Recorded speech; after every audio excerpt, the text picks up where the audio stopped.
João. He can hear you from your phone. Can you just move to yours? I mute my mic. The speaker is already muted. See, now I mute my mic, but he can't hear me. Can you hear us, João?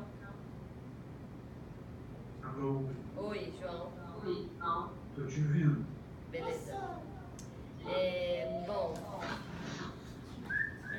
eu acho que quem quiser fazer pergunta, ô João, você já está projetado aí. Quem quiser fazer perguntas, vem aqui na frente e faz. E muito obrigada de novo pela ajuda aí. Fala aí, João, beleza? Is this muted? Tudo bem? Prazer, Daniel. Is this muted? Cara, se puder, vai ser perfeito. Somos que é um ticket place, compra e revenda de ingressos. E aí no início a gente mudou um pouco o começo da gente tá tentando profissionalizar uma atividade que é legal, que é a atividade do But then caminho. he can't hear. E, tá me ouvindo? Ai, beleza. Mas agora eu não tô escutando Ele ele. disse que tá ouvindo você. Ele tá me escutando, mas eu não tô Oh, escutando can you ele. dismute yours? It's better. It is muted. Tira do mute aí. My computer is muted. Não, então, take it out this mute. Eu não sei como é que faz isso.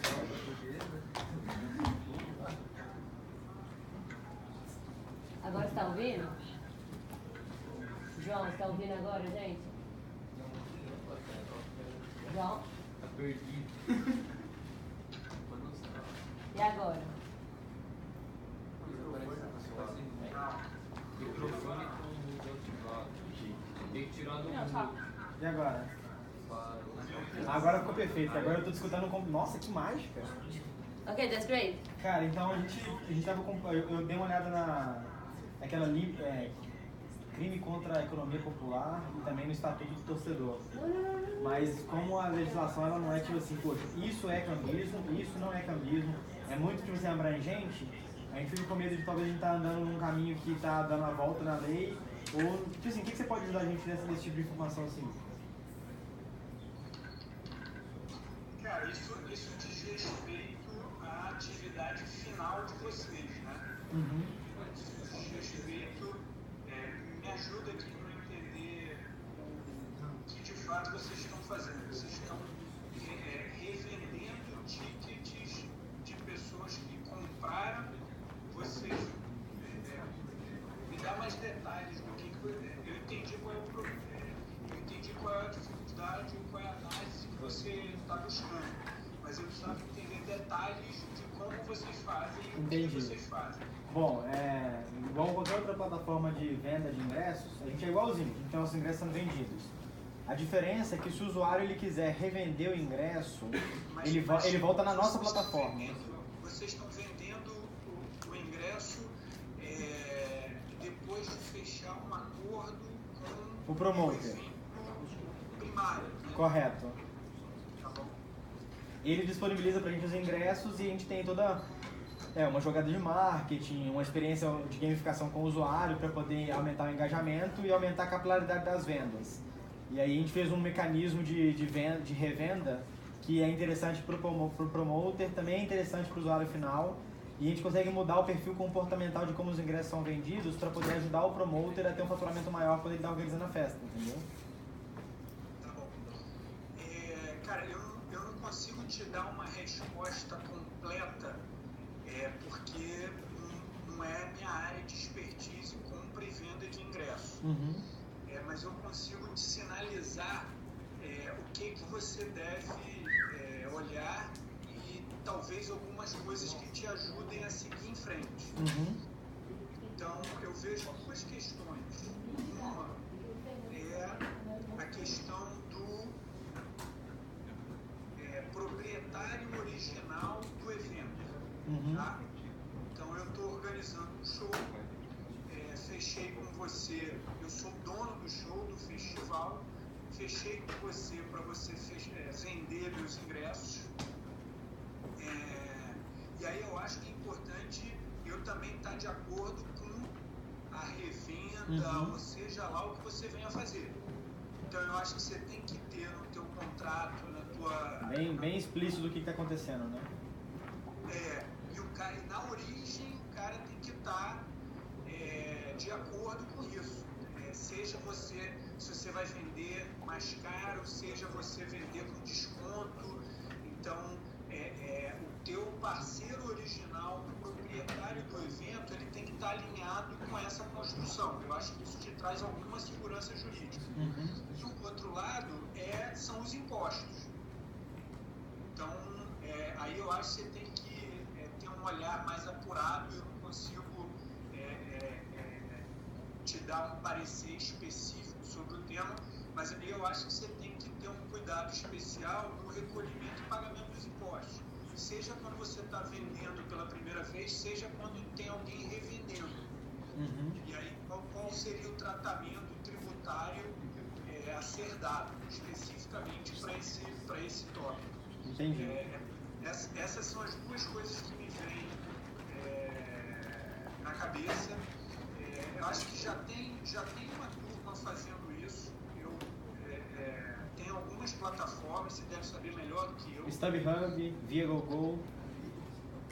Tá? Aqui e no Brasil. No Brasil a gente não tem nenhuma plataforma. A gente tem a ViaGoGo, que essas plataformas elas vendem aqui no Brasil, mas elas, poxa, como o Brasil ninguém fica verificando se alguém está cumprindo a lei, elas estão ali se aproveitando, beneficiando, até alguém aparecer e falar que não pode, entendeu? Mas Eventic não faz isso? Não sei, você conhece? Conhece o Grifa? Eventic?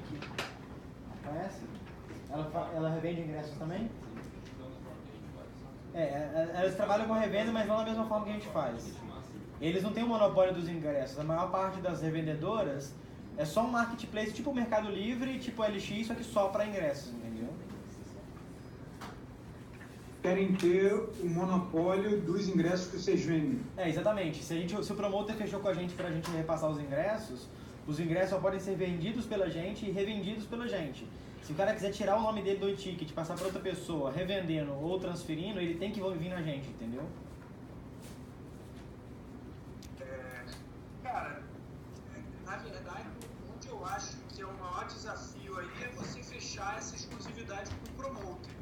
Mas eu acho que você conseguindo isso, não vejo problema não. Você conseguindo isso, pagando os impostos devidos, não me parece um problema não. Você está inseguro em que lugar? A gente teve um pouco dessa dúvida no início, poxa, a gente estava um pouco obscuro ainda se essa revenda ia poder trazer algum prejuízo pra gente, ou se a gente não queria ter nenhuma surpresa no futuro de desenvolver uma plataforma, começar a negociar com alguns clientes e investidores, depois descobrir que a gente não pode fazer isso, tem que pensar numa maneira de contornar isso, sabe? Mas por que você acha que você não poderia fazer isso? Tem algum ponto? Aonde você acha que aperta a revenda? Cara, é porque basicamente a gente está convidando o cambista para dentro da plataforma, entendeu? Ele vai ter uma maneira, que ele tem um cadastro, ele está meio que legalizado e a gente está possibilitando para ele uma maneira dele revender o ingresso. Então o medo seria se o fato de a gente facilitar isso não seja um complicador, entendeu? Cara, entendi, mas eu acho que o problema do cambista é outro. Eu acho que o cambista, ele não tem autorização do dono do evento e o cambista não está pagando sobre o dinheiro que ele coleta ali.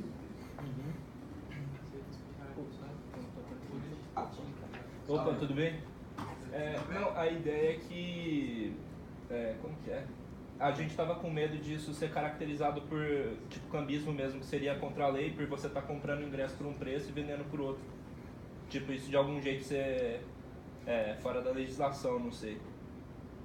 Cara, se você está acordado com o realizador do evento e se você está pagando os teus impostos, aí é um bate-papo aqui, eu não estou te dando um parecer, porque eu teria que me debruçar mais. Mas se você tiver autorização e tiver alinhado com o dono do evento, e se você pagar seus impostos devidos, não me parece um problema. Não me parece um problema.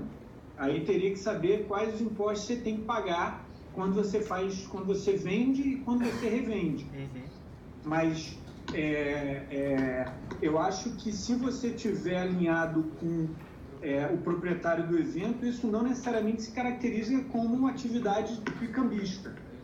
A questão do cambista é que ele dá um bypass no proprietário do evento e ele não paga imposto. Uhum. Ah, entendi, então. E na questão do... A gente tava pensando também de fazer tipo aquela igual a taxa dinâmica do Uber, só que para os ingressos. Porque aí, qual que era a ideia? A gente tá tentando dificultar e mudar a maneira como as pessoas compram ingresso, porque 50% da atividade de compra e venda é realizada nas últimas 48 horas que antecedem o evento. E isso não é interessante para nenhuma das partes, porque é nesse momento que o lote está mais caro, o tempo é mais corrido e o usuário final ele paga mais caro, né? E aí estava pensando em criar maneiras de... Tu morre do coração, né? Exatamente. Então a gente está tentando colocar a venda de ingressos mais uniforme no tempo para garantir que o promotor ele consiga utilizar o dinheiro dos ingressos para poder financiar a festa, ao invés de ter que investir do bolso dele e esperar até os ingressos serem vendidos. E aí a gente estava pensando de implementar a taxa dinâmica dos ingressos, ou então não o valor dos ingressos ser dinâmico, mas a taxa que a tiqueteira cobraria ser dinâmica para incentivar ou desincentivar que as pessoas comprem em determinado momento, entendeu? Cara, entendi. Eu assim, Sim, uma análise também não é uma área que eu tenha muita experiência, mas se você tiver alinhado com o proprietário do evento, se você recolher seus impostos, acho... Vou estar tranquilo, né? Acho que não é tranquilo, mas acho que você tem segurança aí na atividade que você está fazendo. Uhum. Não acho que você se enquadraria como cambista se você tiver autorização do realizador do evento e se você pagar seus impostos. E aí estou falando acho mesmo, porque não fui a fundo, a gente está batendo um papo. Acho que você não se enquadraria, não. Se fizer uma venda gradual, se você aumentar o preço como o Uber faz, tem aquelas coisas, tem muita festa já faz, né? Lote 1, lote 2, lote 3, lote 4, lote 5, etc. Vai aumentando o preço. Tem uma amiga minha, inclusive, uma venda agora, mas já participou há muitos anos, que é um sucesso, e ela fez a venda blind sale, alguma coisa assim, que ela não tem nem o line-up ainda do festival, e ela vendeu pela credibilidade da curadoria do festival, e foi um sucesso. Uhum. Então, o primeiro lote ela vendeu sem nem ter o line-up, sem nem anunciar quem iria participar do festival. Então, cara, se você estiver alinhado com ela, se você estiver alinhado com o proprietário do evento e pagar seus impostos, de boa. Acho que dá para iniciar as atividades e aí, dependendo de para onde for, quando você tiver mais segurança, aí vale a pena um parecer mais profundo, com um tributarista principalmente, ou alguém especializado nessa área de ticket, de venda, de bilheteria, mas estou entendendo aí que vocês estão numa fase inicial, pré-operacional. Se você tiver formalizado, assinado com o proprietário do evento, e se você souber quais os impostos que ele tem que recolher, pagar, etc e tal, eu seguiria adiante. Poxa, ótimo, bom demais escutar pelo menos esse background forte seu, já dá um pouquinho de segurança pra gente. Muitíssimo obrigado pelo papo, viu? Nada, que isso, cara. Se você quiser, você já ouviu falar do Queremos? Não. Depois dá uma olhada, é uma turma que faz eles desenvolveram uma plataforma para shows sob demanda. Então o pessoal se junta e queremos trazer tal banda. Caralho, que irado. Eles vendem com antecedência e aí a banda já vem e a coisa já tem um mínimo vendido, que são os fãs que se mobilizaram para trazer, e aí ele faz o lucro a partir do que ele vende além da galera que se mobilizou para trazer. Dá uma olhada depois, Queremos. Beleza, vou correr o olho. São muito próximos, são pessoas muito amigas, já estão nesse ramo há mais de 10 anos, e aí, enfim, pode ser aí um contato contato interessante para vocês. Poxa, beleza, muitíssimo obrigado, viu? Nada, que isso, dá uma olhada. Bruno Natal e Pedro Seiler, queremos. Bruno Natal e Pedro. Seiler, S-E-I-L-E-R. Beleza. Tá anotado aqui, eu vou. Gracie, eu não vou pegar muito seu tempo não, que a Nayara quer falar com você também, beleza? Claro. Valeu. Prazer, Daniel. Um abraço. Valeu.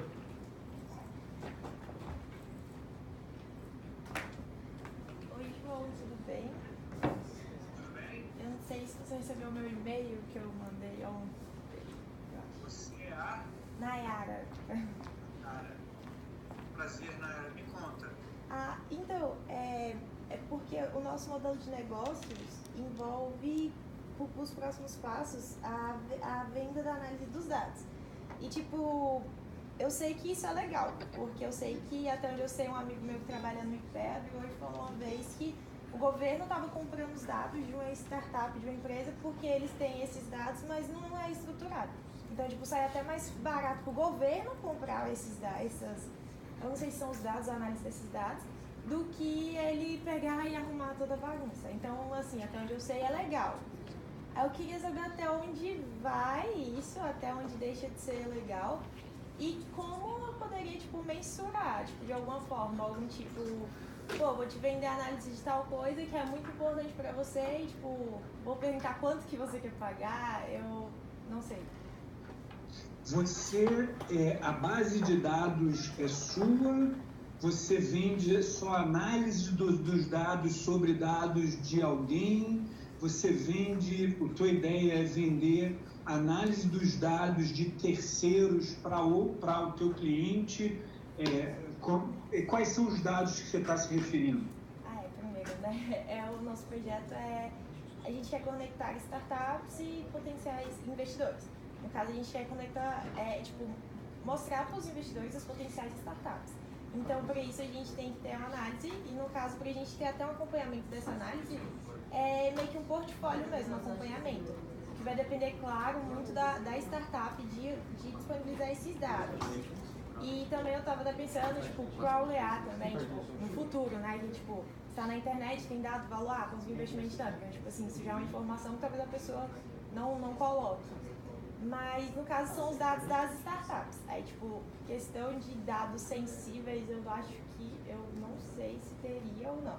Mas seria, tipo, para a área do negócio, um monte de coisa, né? Tipo, quem é o time, quantas pessoas são, se já teve pivoteamento, ou tem MVP, já tem renda.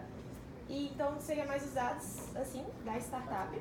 E, no caso, tipo, a gente tem análise de todos, só que se a gente for passar para o investidor, a gente vai passar algumas, tipo assim, vai filtrar, tipo, olha, essas são as em potencial. Então, eu acho que é pegando dado de alguém que não é nosso e passando para outra pessoa. Eu acho o seguinte, eu acho que as startups, elas têm dois tipos de dados, né, em linhas gerais. Os dados que são públicos e os dados que são confidenciais. Os dados que são públicos, não vejo problema.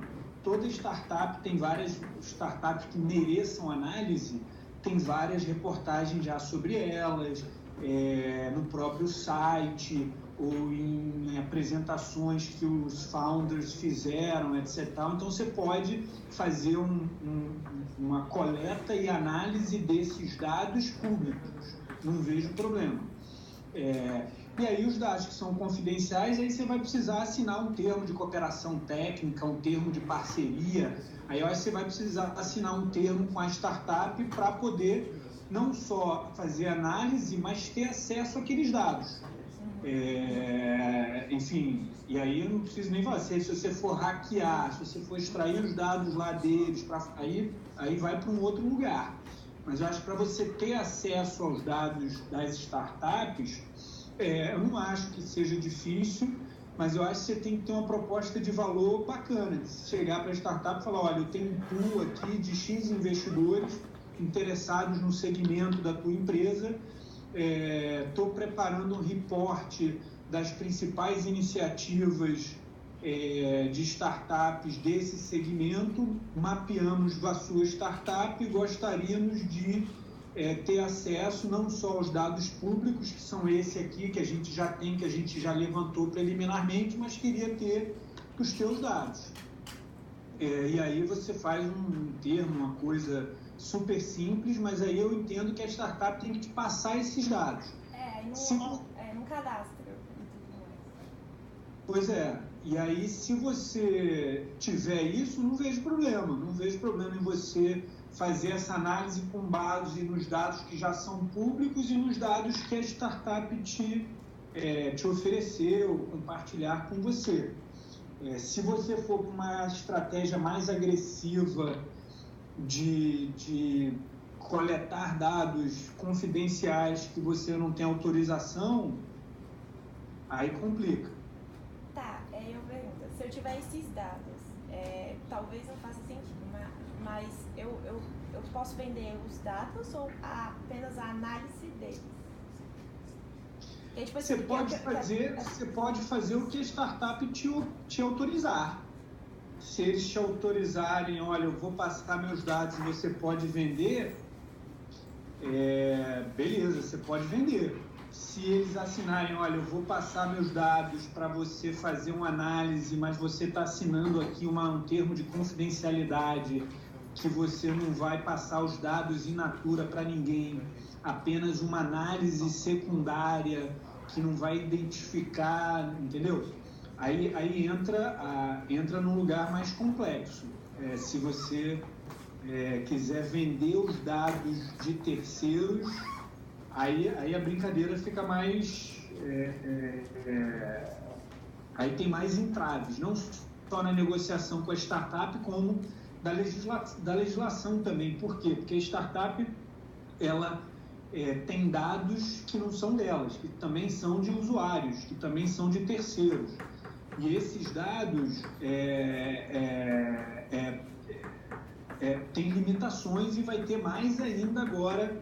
Já teve com a legislação europeia, que entrou em vigor recentemente, e tem uma legislação brasileira na iminência de entrar em vigor a qualquer momento, está esperando sua sanção ser sancionado pelo presidente, e aí é um lugar mais difícil de navegar, porque a startup que vai estar te passando os dados, ela tem muitas limitações também na venda ou no repasse desses dados.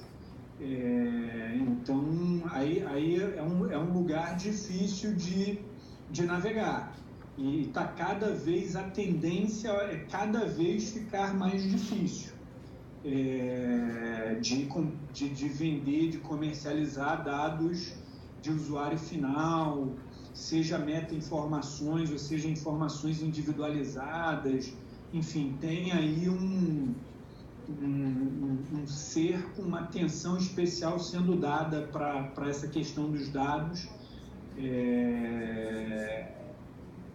mais complexa. Então, a análise dos dados, se ficar caracterizado, você está fazendo uma análise dos dados não individualizada, com autorização da startup, eu estou confortável em te dizer segue adiante.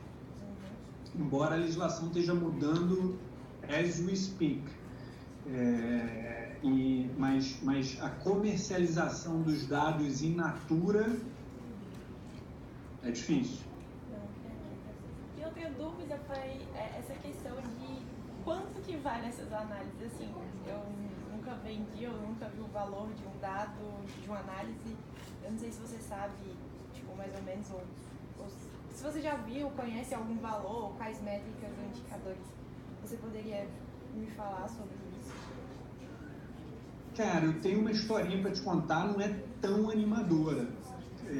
Mas eu criei a primeira plataforma de equity crowdfunding, chamada eusócio.com.br. A gente avançou na legislação com CVM, porque não deixa de ser uma oferta pública de ações. Então, é uma plataforma online que a gente fazia captação de recursos, que a gente faz captação de recursos para startups.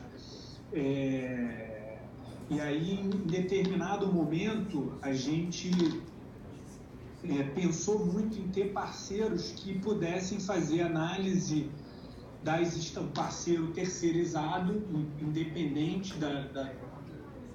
da plataforma, que tivesse essa lisura, essa independência, fizesse uma análise das startups para os investidores interessados naquela startup. Só que aí tem duas questões. Uma é que você não tem hoje no Brasil ainda uma cultura muito forte de investimento em startups, de investimento de risco, investimento de altíssimo risco. Então, as pessoas que fazem hoje são pessoas que são quase profissionais do ramo, então fazem suas próprias análises. Então, se você estiver pensando em fazer análise de startup para investidores, se o teu cliente final, quem for pagar o teu ticket, sejam os investidores, quem investe em startup hoje é um cara que se dedica àquilo, que conhece o ecossistema, é um profissional daquilo. É diferente daqui nos Estados Unidos, que você tem, sei lá, o cara é dentista e o cara quer investir em startup, não conhece nada, então ele precisa de um assessoramento, de um reporte, etc. Mas aí aqui nos Estados Unidos você tem a cultura de que o dentista faz isso, de que o advogado faz isso, de que o médico faz isso, de que o engenheiro faz isso, de que as pessoas, você tem a cultura do investimento que é muito maior do que no Brasil, principalmente investimento de risco.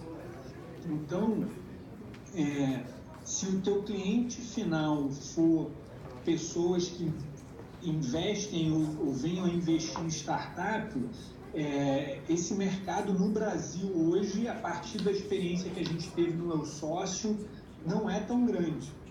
E quem atua com uma estrutura profissional ou semi-profissional capaz de fazer os próprios reportes. A não ser que, enfim, você tenha aí um pipeline, que é também um outro diferencial. Você tem duas pontas que você está querendo linkar. Uma são os investidores e a outra são as startups. Então, se você tiver um pipeline, se você tiver se você tiver uma capilaridade no Brasil inteiro, de identificar as startups bacanas, de fazer as análises dessas startups bacanas, aí é legal. Mas aí é muito mais em conhecer e ter acesso a startups bacanas, isso tem muito valor, do que o reporte propriamente dito, entendeu?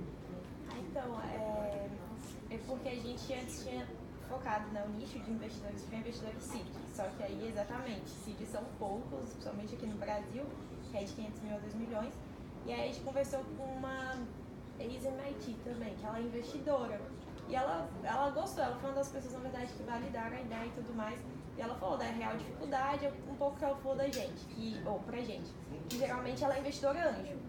E, tipo assim, quando eles investem, geralmente eles investem, tipo, em amigos, tipo, até 3, 4 pessoas, pra diminuir o risco e tudo mais. Esperam 25% de lucro, tipo, né, de retorno ao ano. E aí ela falou que tem a dificuldade mesmo de encontrar startups e tudo mais. Aí ela foi uma das pessoas que validaram. Aí, tipo assim, o que a gente focou seria essas pessoas que querem também fazer outros investimentos, né? Não que não seja só o dinheiro, né? Tipo, mas eu acho que a princípio isso ajuda, tipo, muitas empresas, assim, muitas startups, mais com mentoria e tudo mais. E aí, no caso, eles são atualmente o nosso nicho. Aí a gente quer começar, pensando assim, né? Que a gente precisa de uma base de dados de startups muito grande para poder ter essa capilaridade que você falou, para ter um filtro bom. Então a gente quer começar, tipo, com advertisement, conteúdo, tipo, curso de não sei o que, e daí tirar um pouco, eu acho, agora tem que só confirmar que o pessoal tá vendo isso. E aí, tipo, no futuro aí seria isso, aí depois fazer essa conexão dos investidores e depois essa venda na análise de dados. Aí, mas a princípio seria focado nos investidores anjos, que eu acho que o número é maior do que os outros investidores, o seed e tudo mais.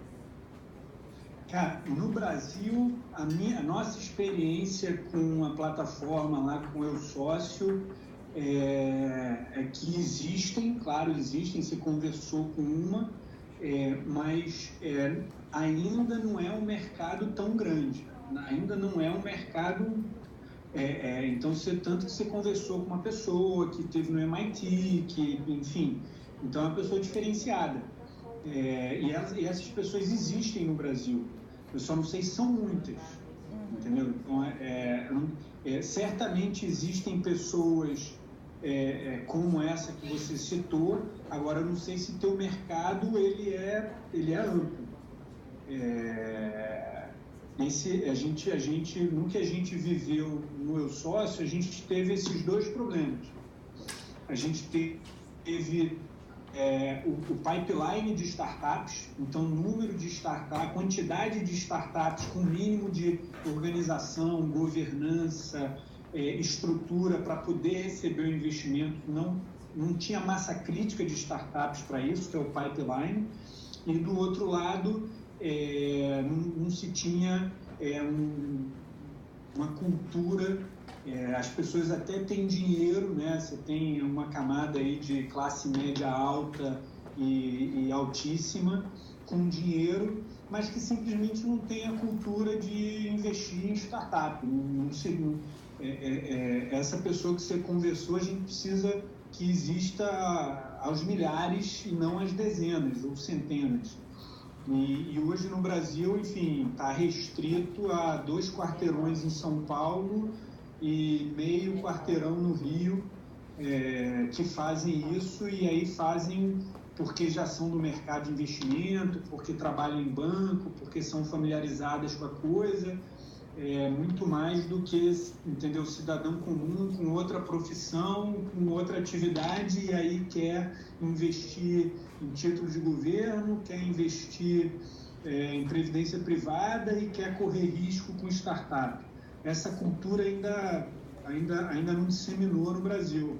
Estou trabalhando, se você entrar aí, se você entrar no Eu Sócio, você vai ver que tem muito material, a gente produziu muito material sobre isso, sobre o mínimo de governança que uma startup tem que ter para receber o investimento anjo, sobre o mínimo de informações que ela tem que compartilhar para receber o investimento e fazer o pitch na plataforma, e também o lado do investidor.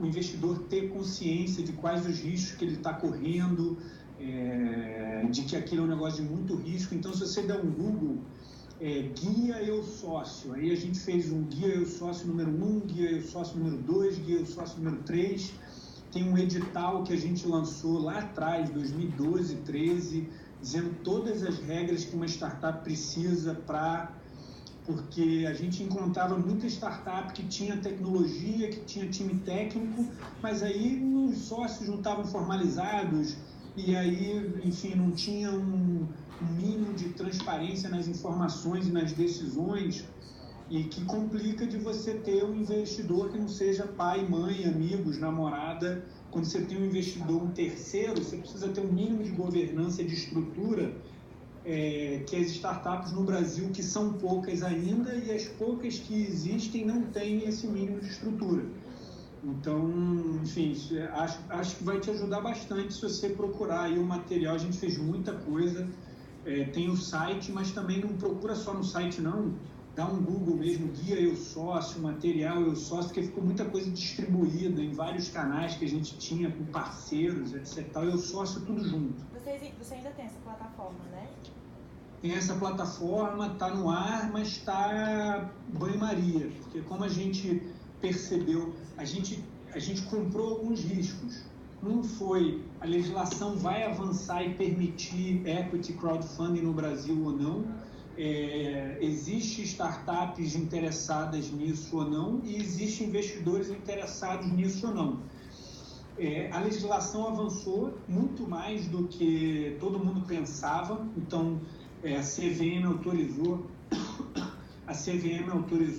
Agora, por outro lado, a gente não identificou uma massa crítica de startups com mínimo de governança que rodasse o nosso modelo de negócio, e também investidores, massa crítica de número de investidores dispostos a correr esse risco.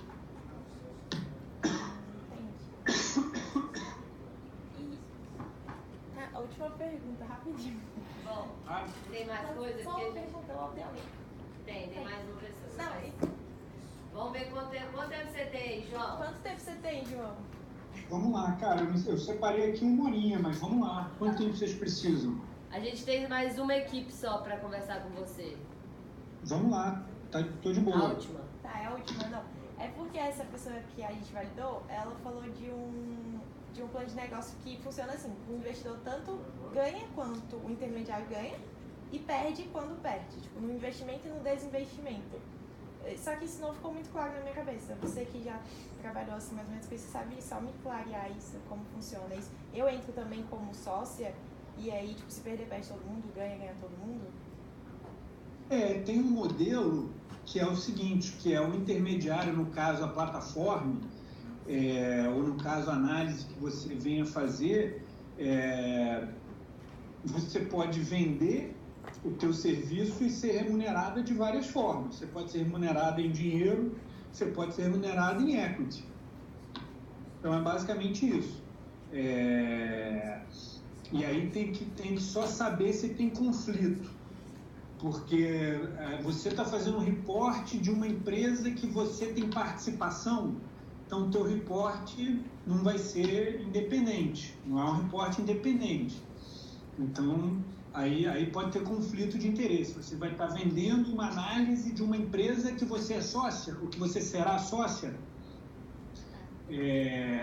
Aí tem que olhar por um outro viés. Olha, a empresa é tão boa que eu estou recebendo meu pagamento em equity se der certo. Se não der certo, eu perco também. Mas aí isso tem que ficar muito claro na comunicação. Você tem que deixar isso muito claro. Olha, minha remuneração é em participação. Eu sou terceiro interessado nessa startup. Eu não sou uma análise independente. Aí você tem que deixar isso claro. Mas, enfim, aí é a tua precificação, né? Como você vai precificar? Como é que você vai se remunerar? Se você vai cobrar por um FII fixo ou se você vai... Pode ser uma combinação dos dois. Eu vou receber um FII fixo, eu vou receber um FII variável pelo montante capital que eu trouxer e eu vou receber um percentual em equity.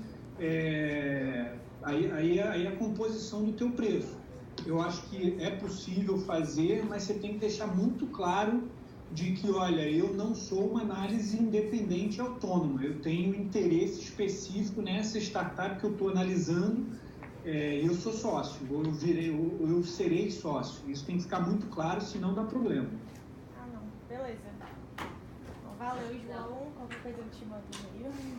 Obrigada, Tá bom. João. Valeu. Nós temos só mais um grupo aqui. Eu só vou mudar você um pouquinho de lugar. E... Toca o barco, Leão.